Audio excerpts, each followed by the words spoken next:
Welcome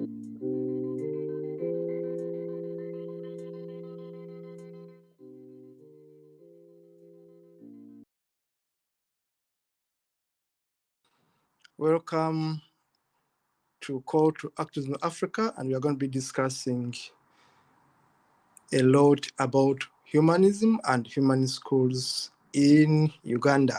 Welcome once again. Yes, Brother Bwambale, welcome. Can you hear me? I can hear you. Yes. Yes, brother, can you hear me? Yes, I can hear you.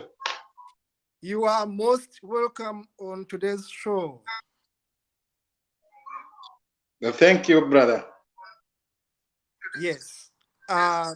Dear viewers, we are glad to be hosting our comrade, our friend, our brother, Robert Bwambale, based in Uganda, Kasese region, which is in western Uganda, and we shall be discussing human schools in Uganda. Today, hosting with me is Lynda Tilley, who is going to be joining us shortly.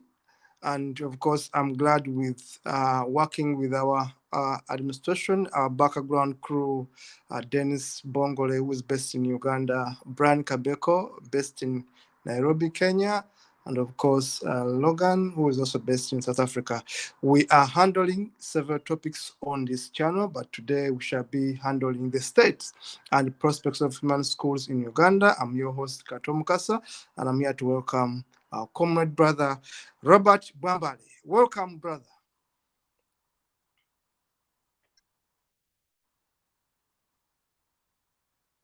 Do you hear me, Bwambale?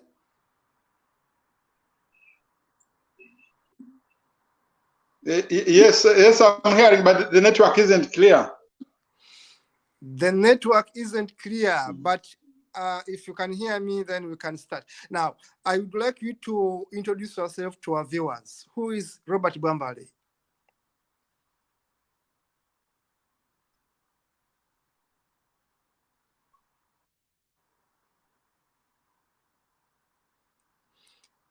Did you hear me?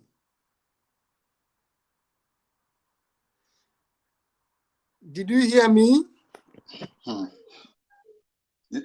Yes, I can hear. I don't know whether I'm being heard very loud and clear. Yes, but I'm saying that the viewers would like to know you. May you please introduce yourself. Who is Robert Bwambale? Tell us about yourself.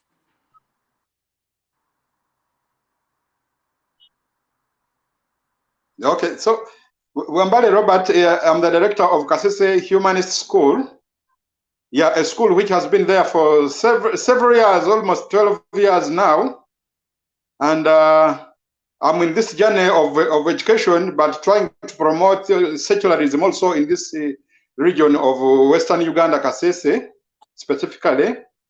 Yes, and my schools have grown over the years because I began the school in 2011. Yes, and since then we have been expanding, and right now we are having 3 campuses in 3 different locations. Yes, what we majorly teach, we teach nursery education, we teach primary, and we also teach secondary school education. I am a man with a family, with 4 children and a wife.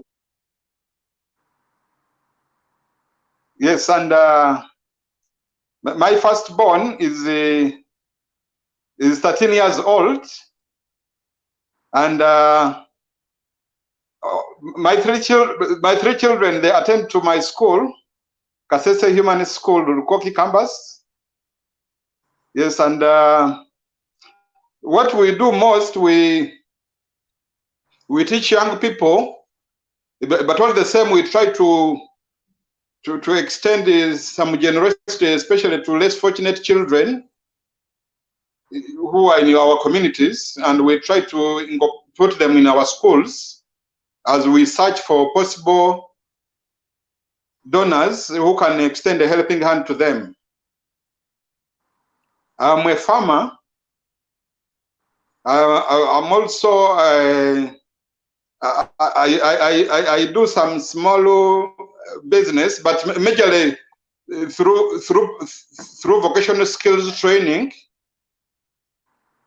where I have a garage, and we try to teach young people these auto mechanic skills. We also teach carpentry at our school. We teach tailoring, and we are also trying to introduce some new courses in DIT. Yes, like building and construction. We are planning to put to electrical installation, and we also do gardening. Yes, yeah. Those are some of that's briefly what I can say about me. Quite a number of things you do there. Thank you so much, Comrade Bwambale Robert. What motivated you to start humanist schools in your region?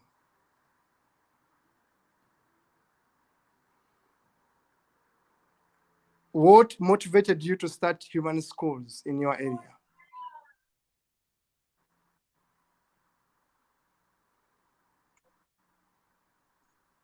Okay, what motivated me to make a humanist school is that as I was growing up, I became skeptical of religion. There were some answers I were asking, but I couldn't get convincing answers to those questions.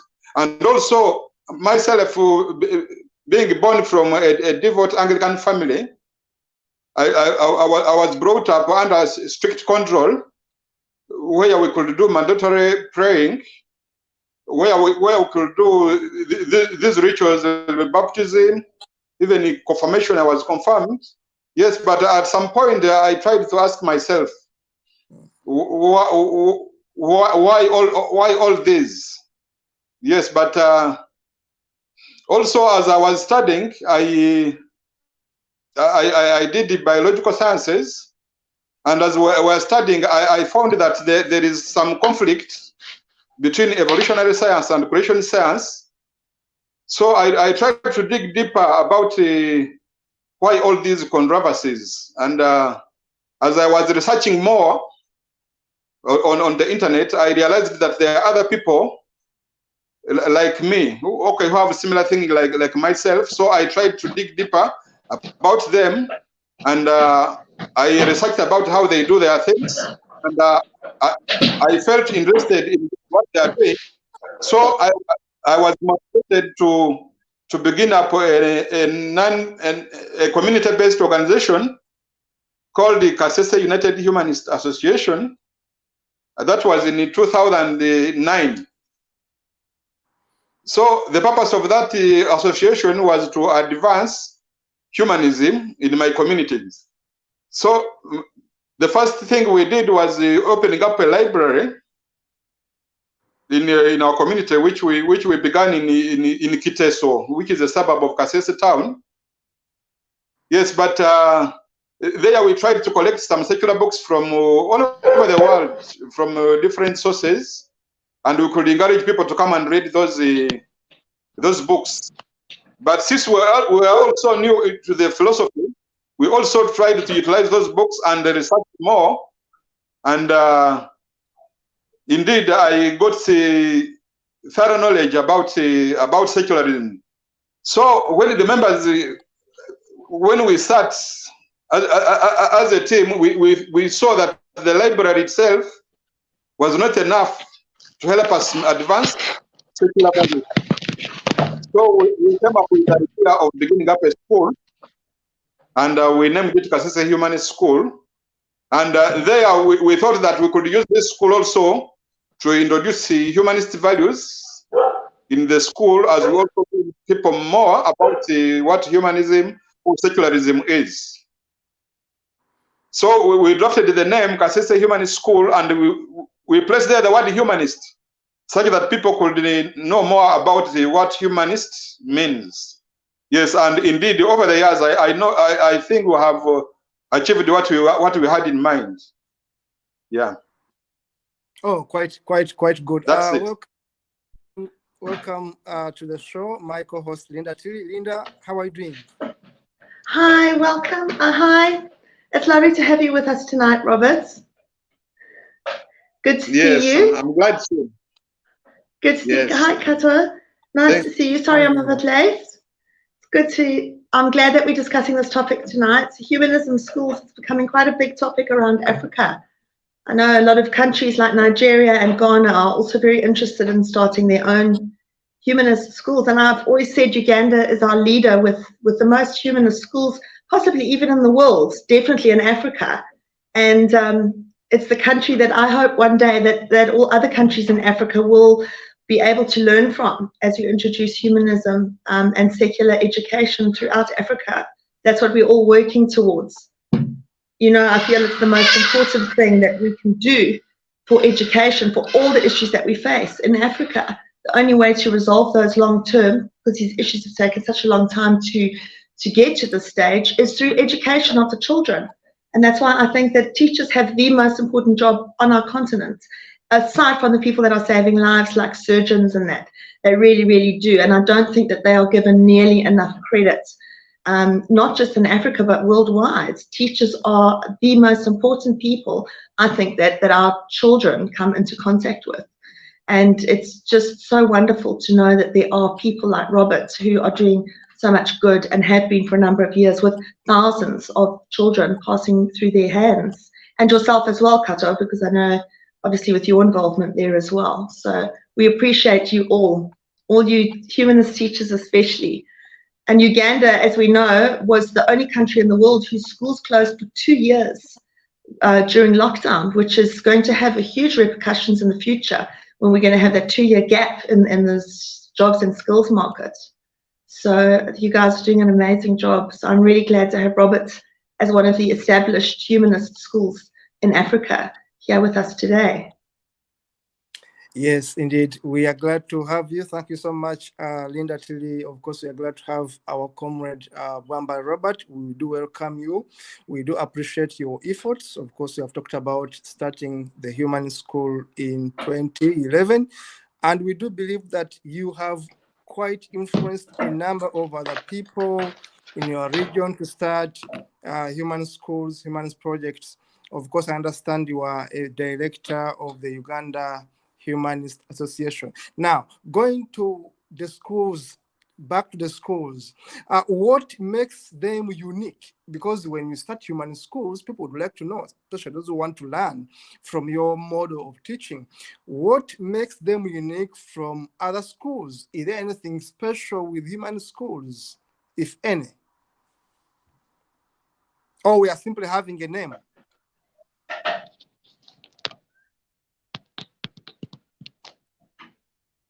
I know, Robert, the network is a bit slow, given the area where you are.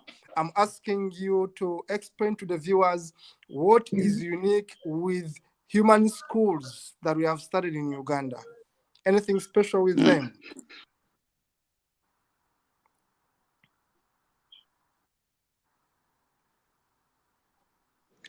I think, well, it's not the network. Let's just say it's the treacherous Yoweri Museveni that's ruling that country, that's causing all these issues for the poor Ugandan people with network issues. And yes, Brother Kato. Yes. Yeah, so humanist schools actually.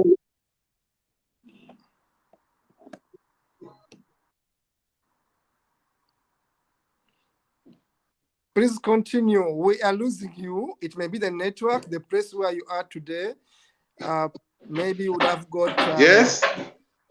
Do you hear us? I know the network where you are is not so good today. We hope that you can put on earphones, yes, so you can hear us properly.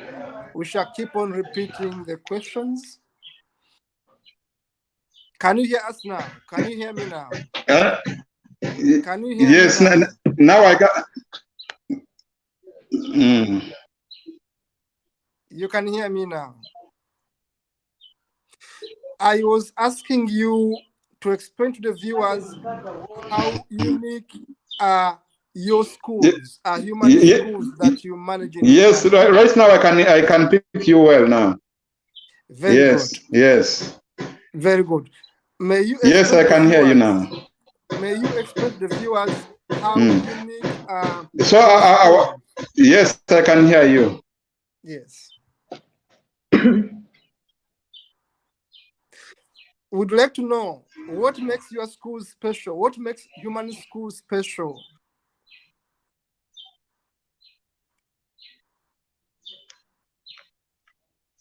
Robert, can you hear me? Can you hear me? Robert? I don't think he can. Can you hear me?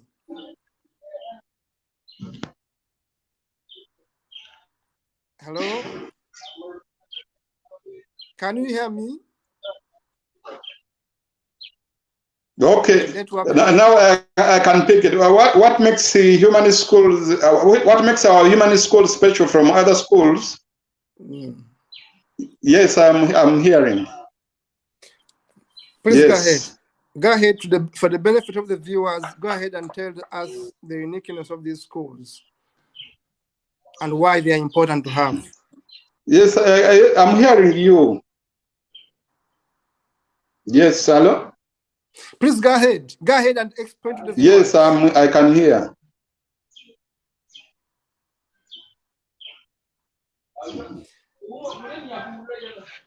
Robert, if you can hear me, may you please explain to the viewers? Yes, brother, can you pick me? Yes, we can. Can you hear me? Hear you. We can yes, hear we you. Can. Yeah.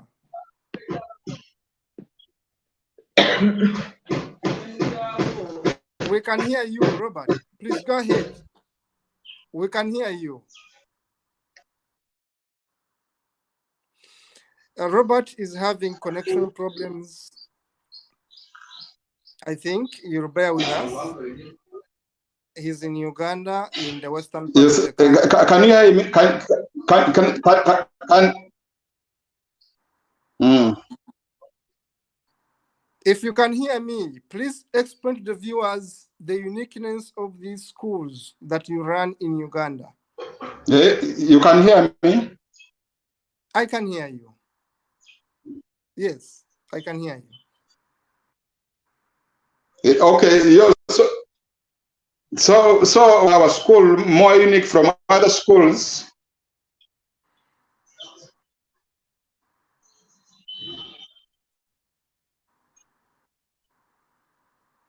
Yes. Robert, go ahead. Go ahead and talk. Go ahead and explain. Go ahead and let the viewers know about your schools.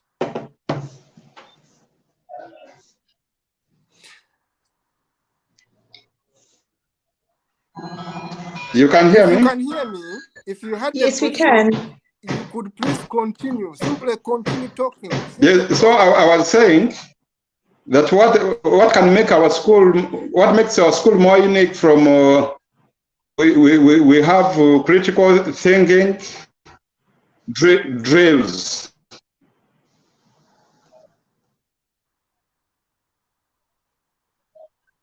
Yes, please continue.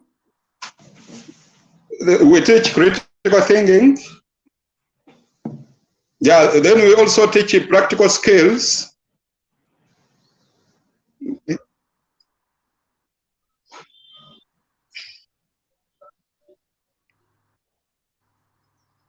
Please go ahead and explain. Please talk. Go ahead and explain.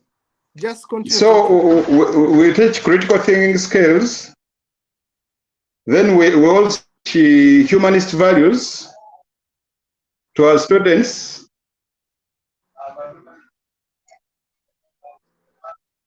Yeah, then they also try to encourage evidence-based learning,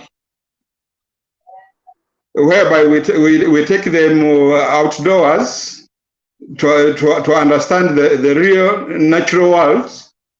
Yes, yes. So we also teach religious education, but we try to tell students that there are so many taught in our schools.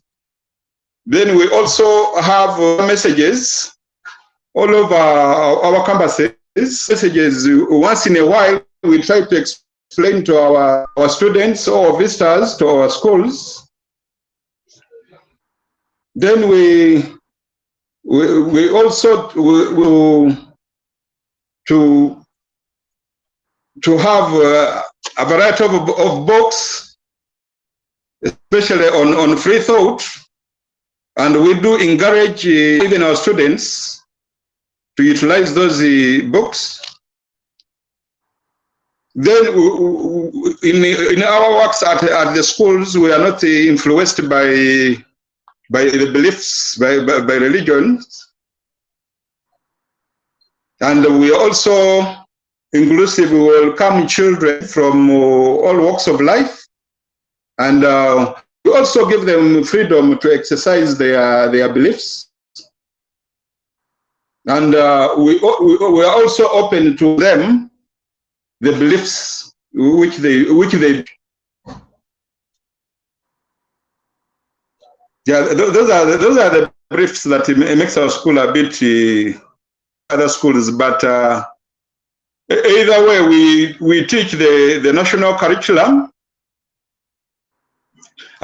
As you know that we teach children of Uganda, so we are mandatory. We have to follow the national curriculum. Yeah. Lynda, that's all I can say about our school. Yeah, thank you so much, Robert. We understand that the challenge is with the network. We do understand that. We know it's breaking. We shall continue repeating the question so that it can be able to get us. Of course, I would like to explain a little bit. Then I'd like to have my co-host Lynda come in and explain. In Africa, our education system is more centered on the curriculum that is brought to us by those who brought the formal education in our countries. Of course, in Uganda, it's the British that have this curricula that is tailored on teaching our children. It's the same curriculum that we have followed, which teaches us more about religions, and especially Christianity, which is a mandatory subject. Of course, many teachers are fundamentally Christians. So I'd like to know if in human schools in Uganda, you have a package to ensure that the teachers don't indoctrinate children. Because me, speaking of myself, the schools I went in were religious founded schools. The schools I attended. And I can share with you, of course, you know, the damage these schools do to our children, the indoctrination they do to our children, the way we were forced to go to church. Me, I was born in a Catholic family. I was raised to think that Catholic values were the best values to follow. I went to Catholic schools. So when I do ask you what makes human schools unique, because I know that the viewers would like to know this, I would like to understand if these schools, the human schools, are trying to break the monotony of the religious founded schools where most of us attended, where religious classes were compulsory, where prayers were compulsory in the schools I attended, where going to church was compulsory. There was a time in my school days, early school days, where we would be beaten for not attending Sunday services, where there would be a register to record all those that attended church on a Sunday. And missing church service meant a punishment. And I know there are schools which still punish students or pupils for missing church services. So when we talk about humanist education, the viewers would like to understand what makes them unique, because Uganda is highly, highly religious. Teachers are very religious. So someone would like to know, your schools, for example, have a package to have teachers that are having a secular outlook, teachers that don't force their religious views on the students, because there may be a possibility of having a humanist school with teachers who are religious, with teachers who simply go to school and promote the same indoctrination in a humanist school. So I would like to know, and the viewers would like to know, if there is, for example, a package, there is a way you help your teachers adjust, so that when they are teaching, they teach with an open mind, so that when they are teaching, they are not passing on their own biases on the students. So people that are being taught in these schools should be able to appreciate the difference between having lessons in a human school and having lessons in a government, private, non-humanist school. So we would like to know, for example, what are the steps you have taken in your schools to ensure that teachers are more open-minded, teachers are more open to secularism, even if they are not humanists, for example, but they are more tolerant, they are more welcoming, they are more accommodative. Are there some basics, some policies in your schools to ensure that these teachers are more oriented towards humanistic values? Bwambale, back to you.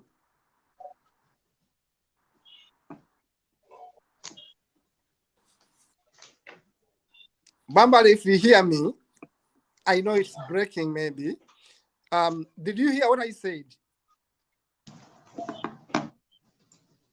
Yes, thank you, Brother Kato. So in our schools, we have in place school rules and regular. Yes. Please continue. Continue. I hear you. We hear you. Yes, I heard what you were saying. Are there? So I'm trying to explain. Please go ahead. I'm trying to explain about indoctrination in schools. Yes, we are trying to talk about indoctrination in schools. Yes, we have some efforts in place to curb indoctrination. So what we normally do, since most of our teachers really are from religious backgrounds, and they themselves are victims of indoctrination, what we normally do, at the moment we give them jobs, we try to give them an orientation of what it means by working in a humanist school. We try to brief them about the humanist values, and we also try to tell them that the dangers of indoctrinating children, especially making them follow sets of rules as the religion stipulates, and we try to ensure that they are very liberal in approach. So what we do, we first brief them about humanism, what it is, what it entails, and we also try to tell them about tolerance, because a school is just a center of knowledge where people come from different backgrounds, and so we try to tell them that we are not forcing them to follow humanist values or to follow religious values, but we try to adjust that they are human beings. We have to be tolerant to them.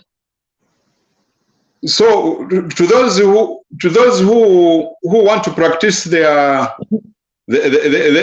beliefs in humanist schools, yeah, we try to give them freedom they like, but at some point we also explain to them the benefits of living a secular life, because we have realized that most of our people, like when they are practicing their beliefs, most of them are either thanking a god or requesting a god to give them something. But we try to explain to them that with their effort and potential, whatever they would want in life, they can get it. Like, especially if someone is sick and is praying that he wants to be healed, yeah, we try to explain to them that people, those who happen to fall sick, are supposed to get medical attention. Like students, those who want to excel in studies, we try to explain to them in reality that they have to study very hard, they have to do revision, they have to respect their teachers, and whatever they want in life, they can get them. Yeah, so the kind of approach we do is that we don't want to clash with the government, that either we are trying to indoctrinate them maybe to become secular, but for us we expose to them both lifestyles, and it's upon the students themselves or the teachers to see which path they can take. Of course, as you know, that working in a community, there are some other teachers who are so conservative, and they want to do what? They want to advance their values. Yes, but of course that one doesn't miss, and it's also an obstacle. They also advance secular values. There are some who try to undermine our being secular. But in reality, when we explain to them what it means by being secular, some of them get clues. But as you know, the dominance of religion, there is too much we can do if you are to win people to our side. Yes. Thank you very much, Lynda. But all the same, we try to make it to give some drill lessons about what they should do.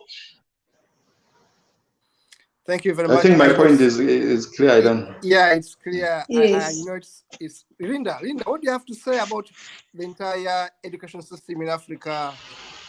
Well, I think it's great how Robert describes it, because you can't be exclusive. You have to include all religions and all belief systems in everything you do in humanism, because it's the only way that people are going to realize that we are just normal people, and that we are still good people, and we still have good things happening in our lives, that it's not because we pray or because we are religious. We don't need a God to be good.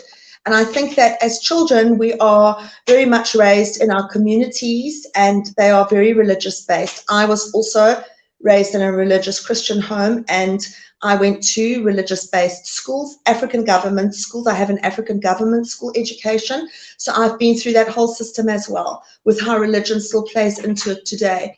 Now, even though South Africa has written into its laws in that now that we have secular education, we actually have nothing of the sort. In my children's schools, there's still prayer, and the Christian religion is promoted over any other.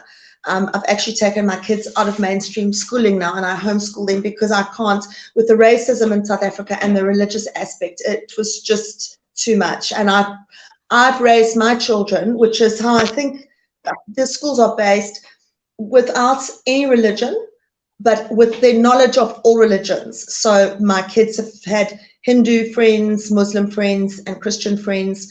when my daughter has been away for a weekend with her friends, and the mother phoned me and said they go to church on Sunday. Do they have permission to take my daughter with them? And I said, yes, of course. Another friend, they had a youth group on a Friday night, a Christian youth group that she went along to.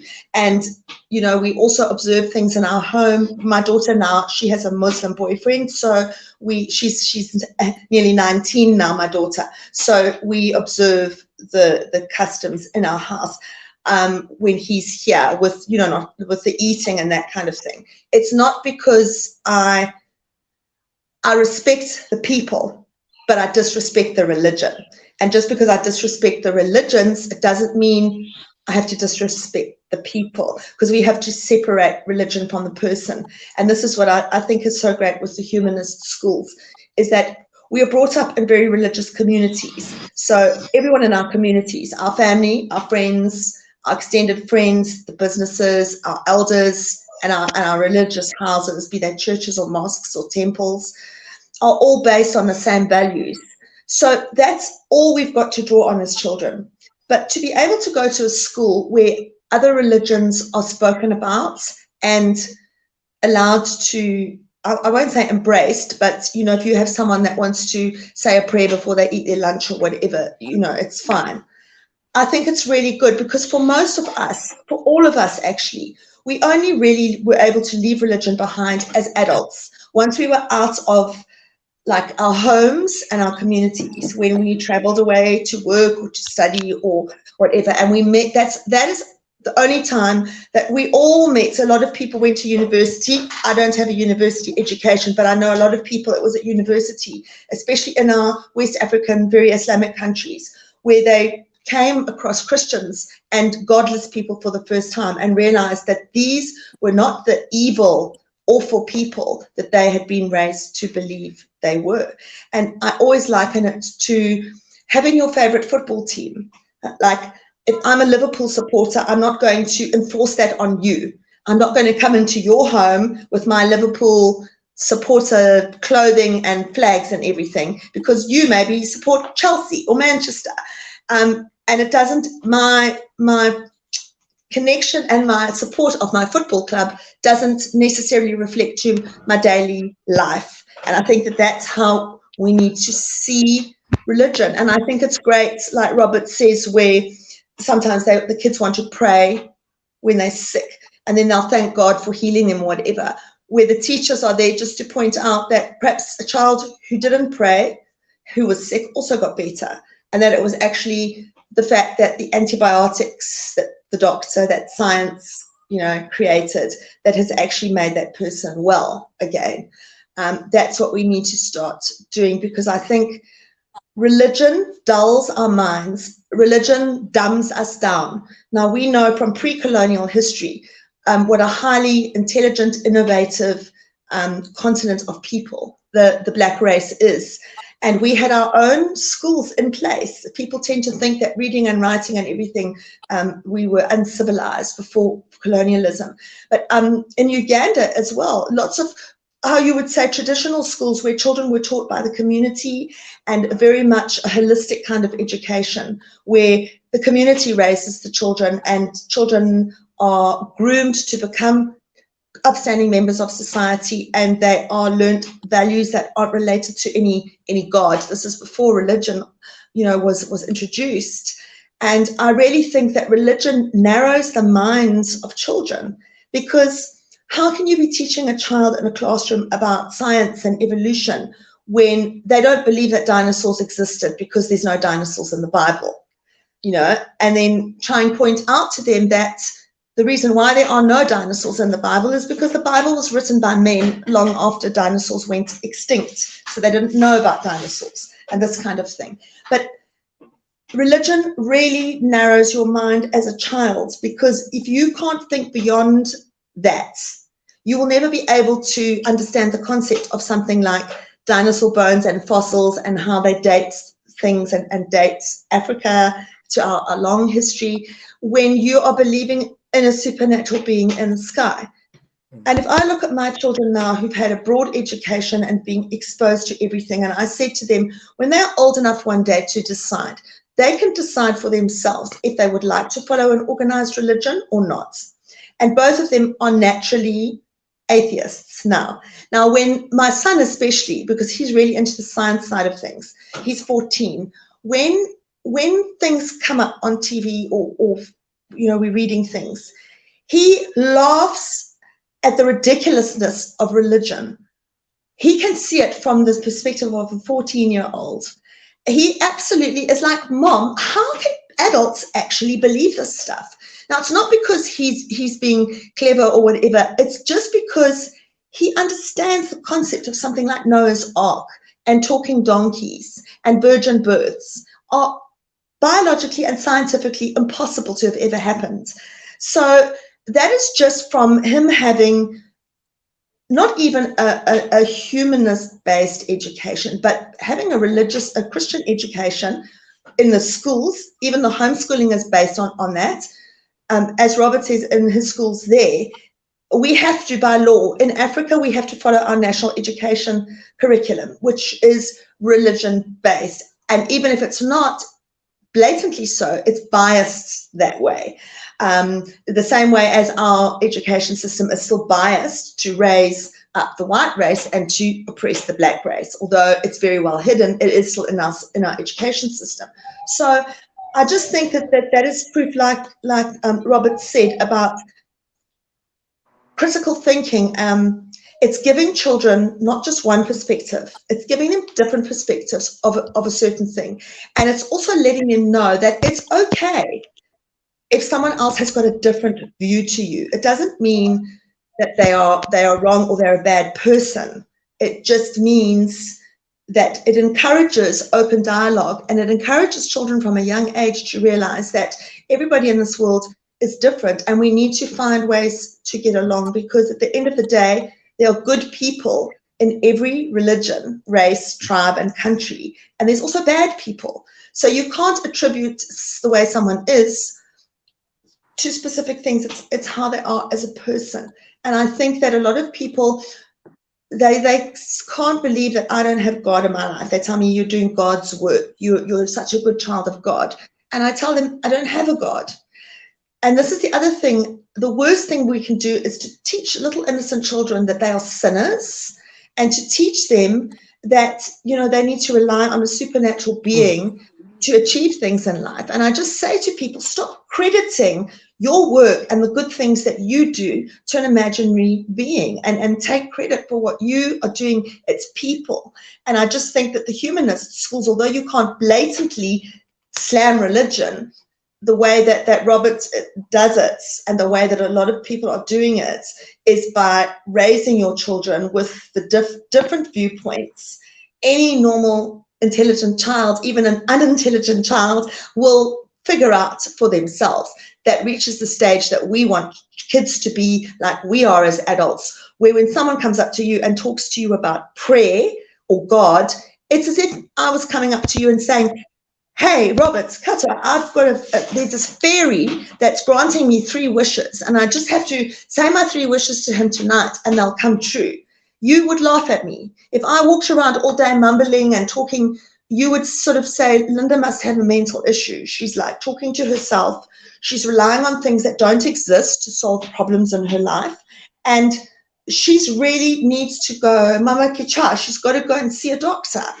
But nowadays, we embrace that, society. We embrace people like that. And it's people like us who stand against it. We are the ones that are seen as being crazy and push out and that. Whereas with the school education, with bringing up a balanced view, I think any child will make a decision for themselves. And I look at how much we are able to achieve just a single one person. Like, look at Robert with all his schools. Look at all the humanists around Africa that are doing such good work. We are raising, through schools like this, potentially thousands of critically minded children that will be adults like us one day. So just imagine how much more good work is going to be done in the name of humanism going forward in Africa. Yes. That's quite important, Lynda. Thank you so much. Robert Bwambale, hopefully you are hearing us well. Lynda was giving her own perspective about education in Africa. Of course, she has given us her own examples, using her own children at home, because we all want to have children that are critically thinking better, that looking forward to a better future, that won't be indoctrinated. I know, Robert, I follow your children. I follow your daughter, who is becoming a musician, and I love that. I love her way of expressing herself. I love her music, and I'm happy for you as a parent. Now, that is turning your child into a critical thinking human being, and I want to thank you for that. Now, having looked at that, we would like to know if your schools, because you have told us you started in 2011, the human schools in your area, and I know you have been a very big influence in Rwenzori region in Western Uganda, and I know more other schools are mushrooming thanks to you, courtesy of your work. Now, when you look at the last 11 to 12 years of the existence of human schools in the Kasese region, for example, do you see any impact your schools have made to the community? And if there is any impact, may you please share it with us, the impact that your schools have created, especially when you look at the products of your schools, the children that have gone through the hands of your schools, of your teachers in the last 11 to 12 years. Is there some impact to the community that you'd like to share with us? Please go ahead and we'll listen to that. Robert.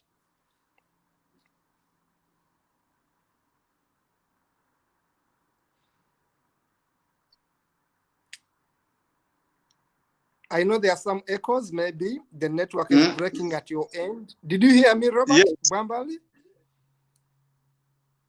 Yeah. Did you hear me properly? Yes, but I'm picking you. But for Lynda, it was on and off for Lynda.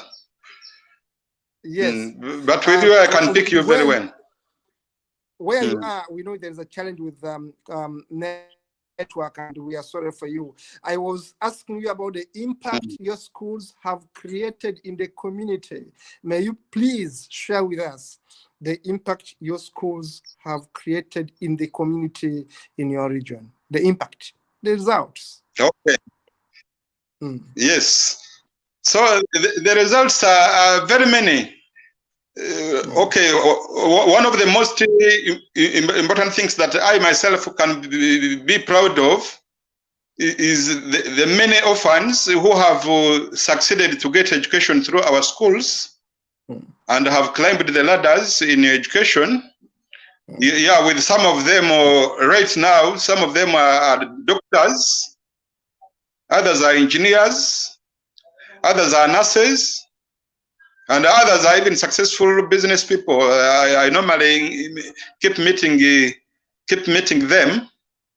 Yes, and that is something I should be proud of as in the community.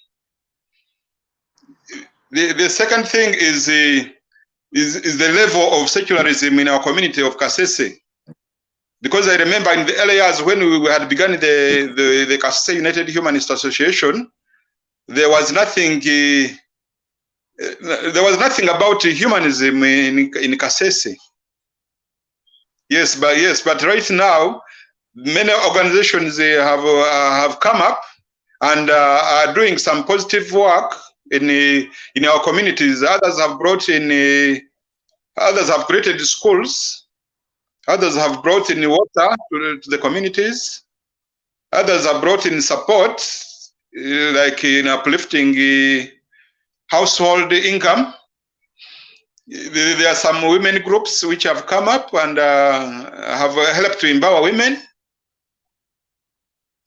Then the girl child, even the girl population have got some donations like sanitary pads. Yes, which are okay. You may look at people normally look at them as something cheap, but really they are very important in the gender of women. Yeah, because it's a monthly event, and those things are in most cases very expensive. Yeah, so many people have benefited from that. Even there are some families of sponsored children. There are some sponsors who are very generous and have extended more support even to the families themselves. Some have empowered the families where the sponsored children come from. And this, to me, I look at it as a great benefit. Also, the number of people who can call themselves secular minds have also rose up. Yes, at least now people know that the religious are also there. Yeah, so those are some of the few benefits. Yes, and wherever our schools have expanded, people have benefited by carrying on some small businesses. Others have created up hostels. And those with markets, those students, they feed from the communities. Yeah. So there are many. Even the school itself has supported the builders who have bought bricks from community, who have bought sand. We have also our school has because we are so proud that over the years the school has accumulated so many things as in assets. Like we have establishments, we have houses, we have forests, we have gardens. Yes, and in most cases we have allowed the community to use our gardens for free or paying something little to benefit themselves. Yeah, so I think the impact is huge. Also, we have paid taxes because the school is paying taxes. Yes. So the impact is entirely positive in the community of Kasese. The impact is really positive, and we want to thank you for that. We want to thank you for the great work you have done for the people in your region, and of course for the country and the continent and the world, because if we talk about doctors, if we talk about nurses, if we talk about engineers, the people that go through your schools, the teachers, people that start through your schools and then become professionals, you have built the world, and that is a contribution to humanism. That's a contribution to humanity, and we must be proud of that. We have to thank you for the good work you have done.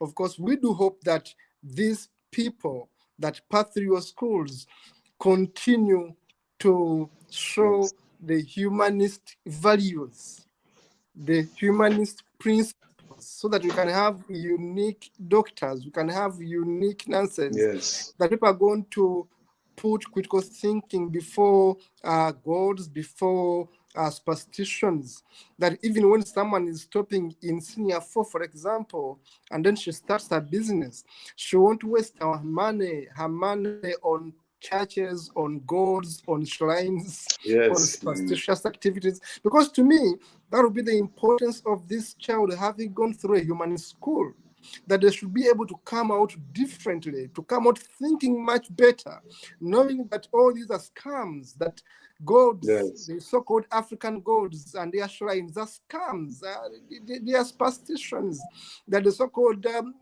Jesus and all these Allahs and all these are all enterprises meant to disempower our people. So what we are appreciative about your schools is the ability to turn these children into critical thinkers, into people who can be able to think and act better. A doctor who can be a humanist is a much better doctor, in my view, than a doctor who's going to be relying on superstitions when he's going to a theater. A doctor is going to be relying on prayers when he's going to a theater, but a doctor is going to think on how to make things work for the better. I want to take this opportunity to also remember our fallen friend, who I know was your sponsor, Mark Hoban, who died on the 27th. I just saw that today, and I remember that he used to be a very good supporter of your school, and I want to pay tribute to him. I want to pay tribute to him and many other sponsors that have been standing with you to ensure that your activities go ahead. Lynda, having heard from Robert Bwambale talking about the advantages, the impact of human schools in his region, what do you have to say? What do you have to add about why we need this kind of education in Africa? Well, I mean, I look at Robert. He is involved with so many projects there in the community. And if you just had to look at how his community has improved and got so much better just because of the presence of the schools. This is the thing with humanism. It's about looking after ourselves, and when we can take care of ourselves, taking care of and looking out for those immediately around us. And I just think that what Robert does is humanism in action. When you look at all the little businesses and the things he does with the growing of food and crops and things like that, and caring for the environment, and with all the work with the agricultural side of it as well. That is really just humanism in action, because it's also, like he said, people can come in and farm on their gardens and that as well. It's extending what you do beyond things that are just going to benefit yourself, that are going to benefit the immediate people around you, and to uplift the entire area in general. So you're going to have people in your communities, as we do, especially the older people, that are still very, very indoctrinated in religion. And I don't believe that we will ever have a time where people stop believing in a religion or a God. We are always going to have people like that.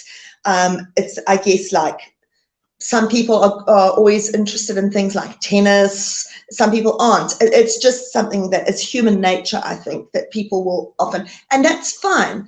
But it's okay for them to do that, but just as long as they don't enforce it on us. And I think the most important thing that Robert is showing through his schools is that he is godless, but that doesn't mean that he is selfish or committing terrible acts. He is actually giving back to his community without any God or anything. And that is the whole sort of thing about humanism. And then on the flip side of that, you see your governments and your leaders who are doing the most evil, awful, criminal things, but yet they will talk in their presidential speeches and that about God, and they will get people to pray and that kind of thing. And therein is the contrast for people to see, I think, as well, is that a lot of the people that we see in our communities are religious people. What are they really doing for us compared to someone like Robert, who has got no God, but is yet doing so much good, that's having a rebound effect, a ripple effect, not just from the school, but outwards. And that is just the amazing thing with humanism, is that we can reach so many people just through our actions. Whereas with religion, they reach people with indoctrination and with instilling fear in them about heaven and hell and sinning and having to say forgiveness and everything.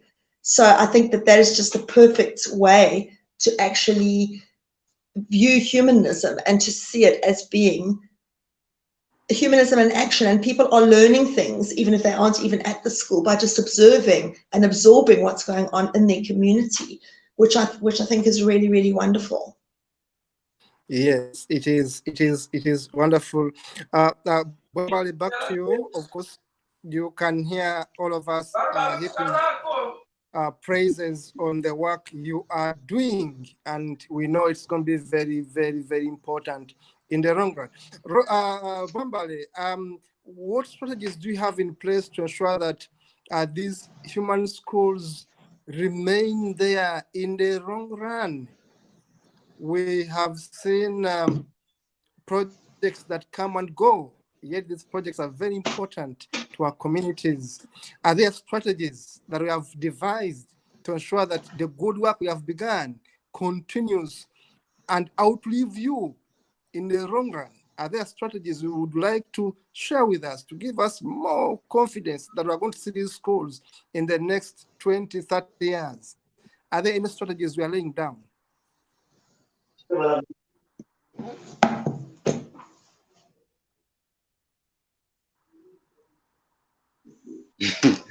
Yes, so the humanist schools, as we try to serve and to ensure that our schools survive for years, I think there is a need to see, we the school owners, to strategize and ensure that in all we do, we try to have self-reliance and self-sustenance in mind. And that has been a great step. Even when I was beginning these schools, what I first did was to first invest in land and ensure that I not only invest in small land, you have to invest in something big. Yeah, because there is a lot we have to do for our people. So self-sustenance is important in our activities. And also, since humanism or secularism, the one we are advancing, is something new in our communities. The international community should know that the government, even the other organizations which give support, especially to organizations, it's very, very rare or even very hard for a religious charity to support a humanist initiative. So I'm trying to send a message to the international community that to some of us who have shown our strong commitment to advancing secular values in our communities, because we think secular values are very important for our people. For us, we see more benefit within them for our future. And what they should do is they should be in a position to listen to us, especially if we're having some challenges, especially in steering our organizations or what we do forward. Otherwise, if we fail, then the religious community has shown, I think you can see even for decades, you can see how organized they are. So we in the secular community, especially we in the developing nations, those in developed nations should strive to be together with us as we grow. Yeah, because we also need to convince the world that we are also organized. Like if you can look at the schools, I think Brother Kato, you can bear me witness. You have seen some good schools you have seen good schools, I think in Greater Kampala, even Wakiso. You have seen how they are, and you can compare them with our human school, which are trying to build up. There needs some change. We have to convince the world that really we can do up something which is big. Yeah. Like for myself, I have to I have the Bizoa campus, which is built on 10 acres, but I have not even utilized an acre, so I still have more 9 acres, and I would love to put there an establishment which may benefit my people. But at the pace at how I am moving, I don't think I will accomplish that. So we are determined to leave bigger legacies, greater legacies, but we still need some push. I think that is something to note. Yes. Also, we're also looking for more unity among the humanists in Uganda, humanists in Africa. Yeah, we need to get united, and we need to check ourselves, because within us there could be some people who are not really committed to advancing humanism, but have seen humanism as a way of getting donations.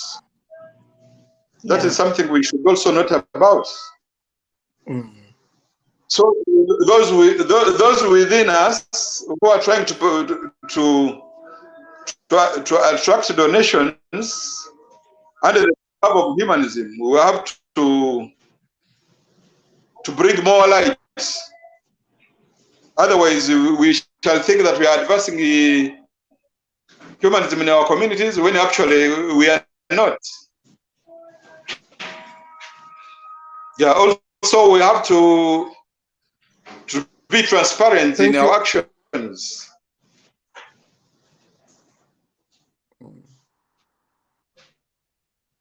Yes, and by that one will allow people to work with us.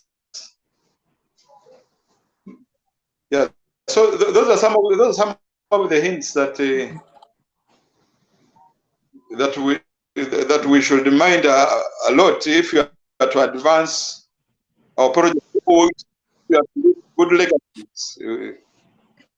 Yeah.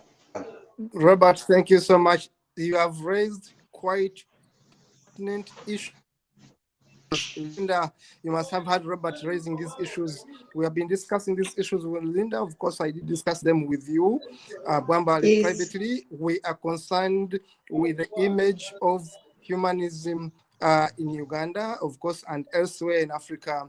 As you have said, right, Bwambale, that there are people who are using the cover of humanism to raise money.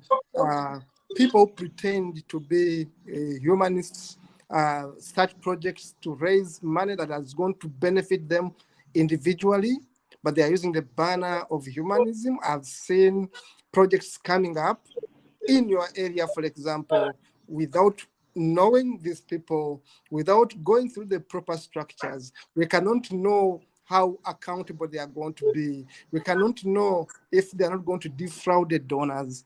Now, these are concerns, and I'm happy you have raised this. And we have concerns with other schools, with other human schools in Uganda. That will be another topic of discussion on this platform. So, talking about image, talking about humanism, I agree with you, Bwambale, that some people are taking advantage of the humanism banner. And that has been my concern with Lynda, and our concern as Uganda Humanist Association.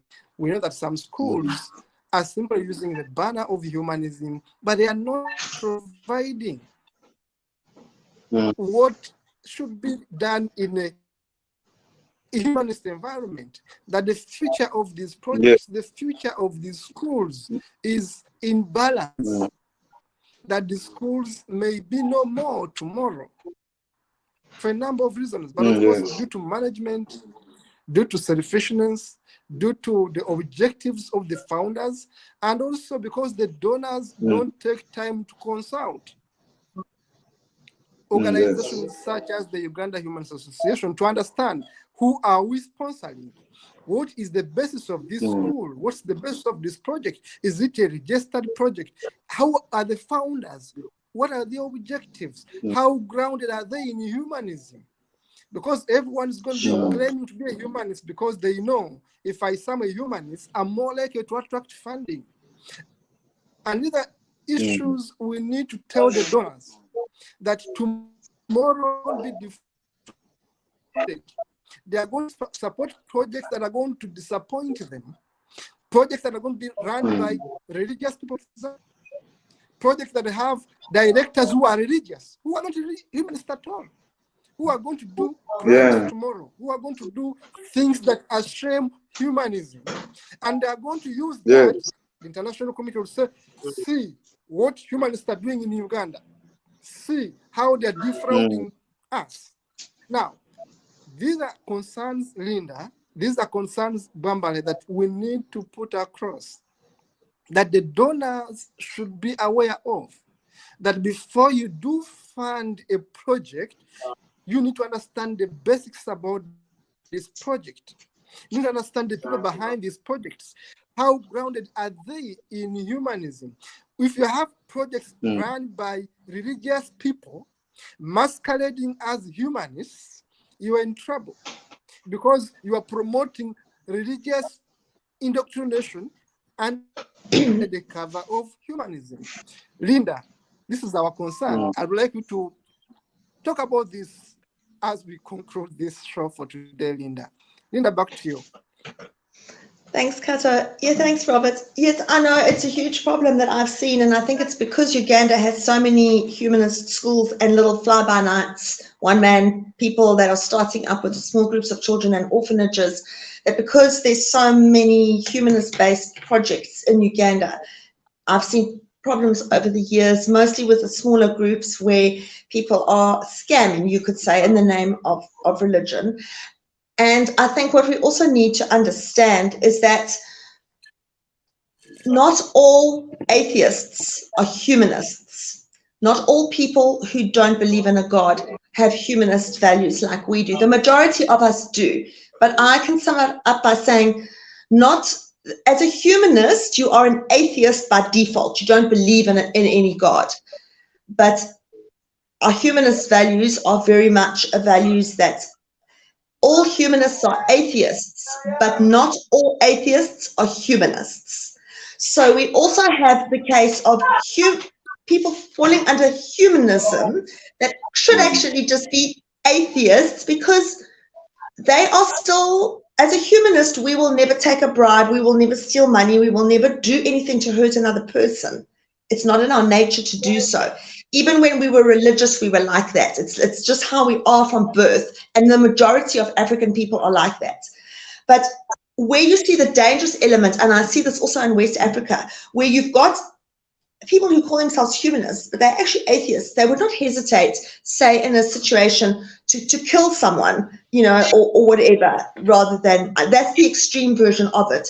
But I'm just saying is that we also have to realize that not everybody has the same principles and morals as we do. And we have to be careful that it doesn't end up just becoming like the churches, where humanism becomes like a club that people want to join, and it's labeled under a badge and a symbol and everything. Because humanism, as they call it today, is what I know African people always have been. It's that Ubuntu, it's that is who we are as people, and the humanism is a very small aspect of that. You can't actually describe African humanism. It's like love. There's no word for it, and it's got different forms. And I think that because Uganda has the most prominent schools, and because there's people like yourself and Roberts in Uganda who are Ugandans, there definitely needs to be some kind of a regulatory board or something, which is also an organization that people across Africa can go to consult with about introducing humanism into their schools. I've had a lot of requests from people in Ghana and Nigeria. We want to start doing humanist-based education. What do we do? I don't have anyone to refer them to. Just like Robert says, there are people that have small schools or who are part of larger schools, and they want to start bringing a humanist-based education into their own curriculums, and they don't know how to do that.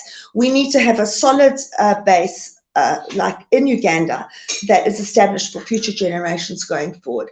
And like Robert said as well, what people don't realize when they see these lovely schools and that going up is that we are not funded by, the government doesn't support godless initiatives. None of our governments do.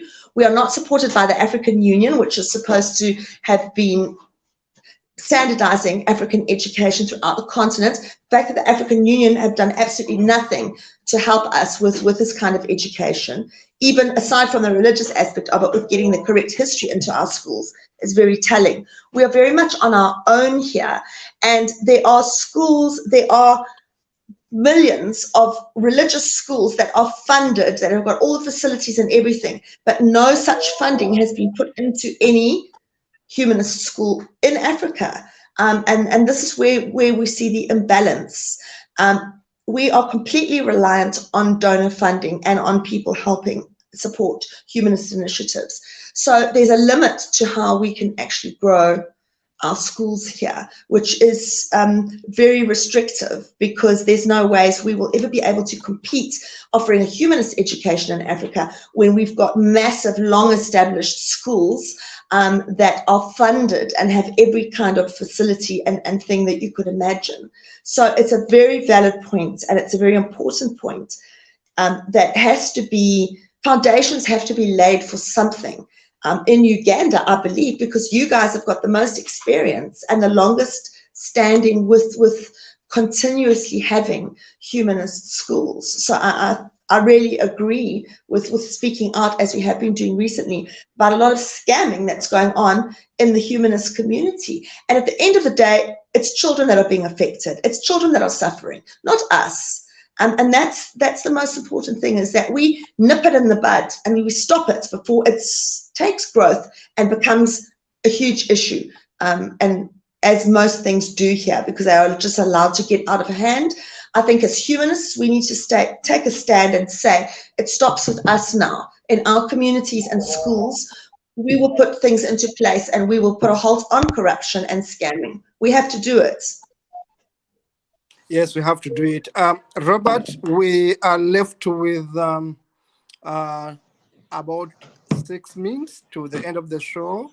We would like to have you back next time, but as we conclude, we would like to hear from you about your plans for this term. I know the term have just begun. Is there anything special you are planning for the humanist community, plans for the humanist schools you could share with the viewers, and any support you would like to call for projects you have in the pipeline? May you please share your plans for this term with the viewers as we conclude.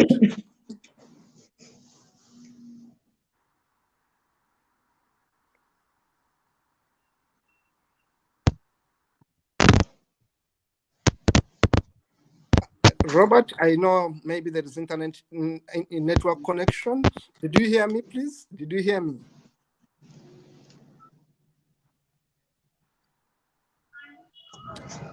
Robert, did you hear me? Robert, did you hear me? Did you hear me?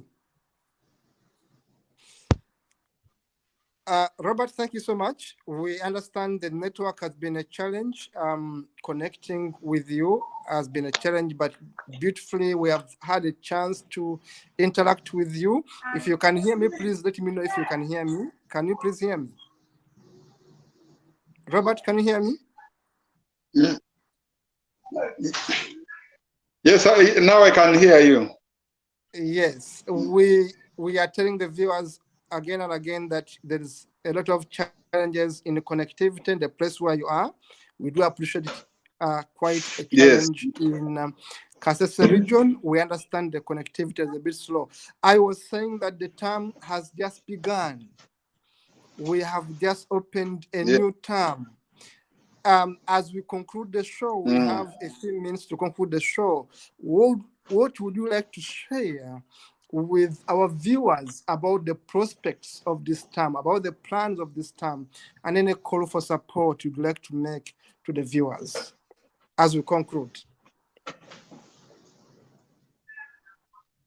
Yeah, as we conclude, actually, I'm so happy actually to be on this show, and to those ones who have been viewing us, I'm so glad for you being there to watch us.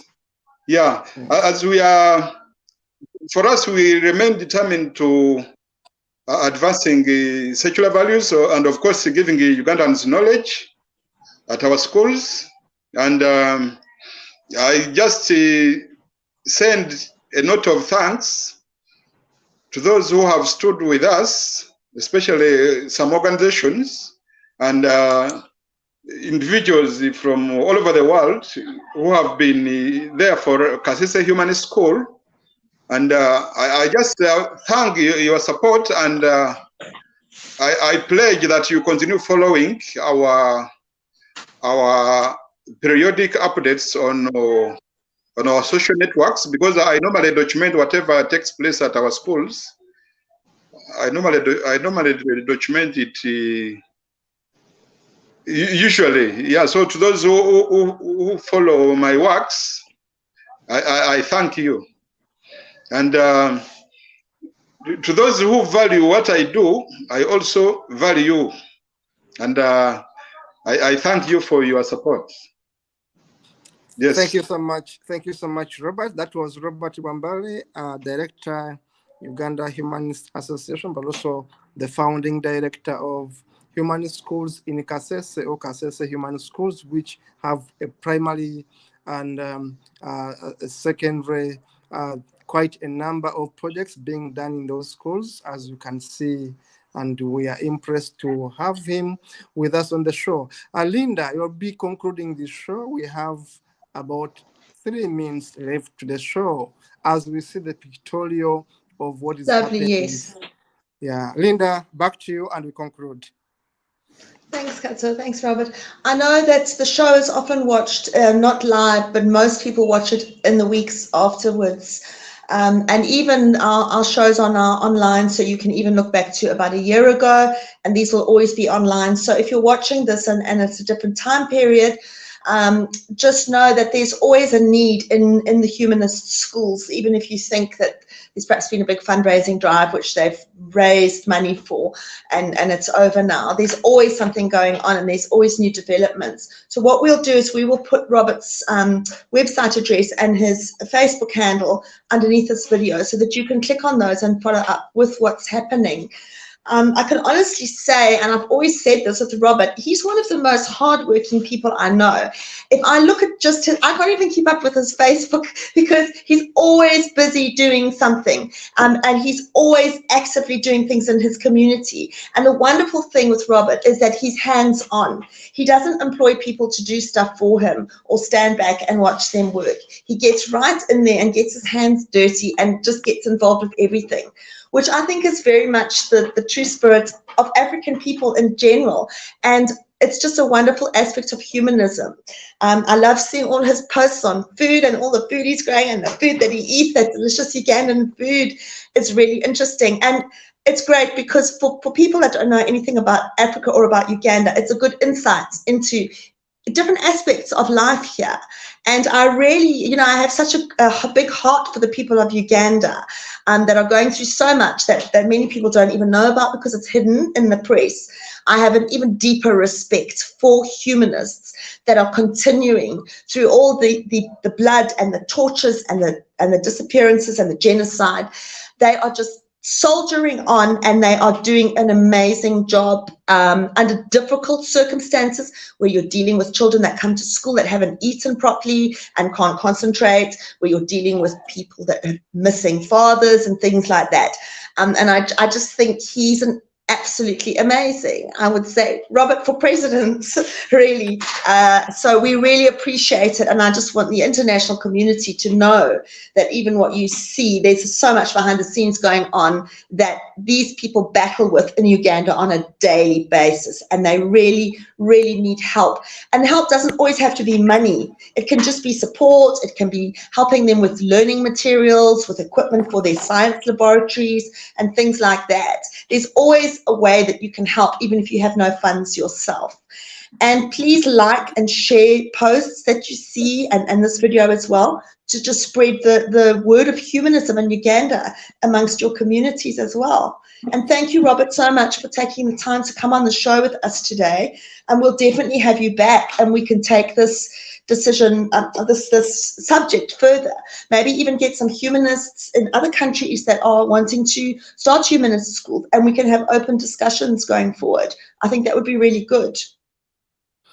Yeah, thank you so much, Lynda. And Robert, thank you so much for being our guest today. We are signing out. Thank you, our viewers, and stay in touch. Bye-bye. Thanks very much. Thanks, guys. See you next week. See you next week. Bye bye, everyone. Bye bye, Robert.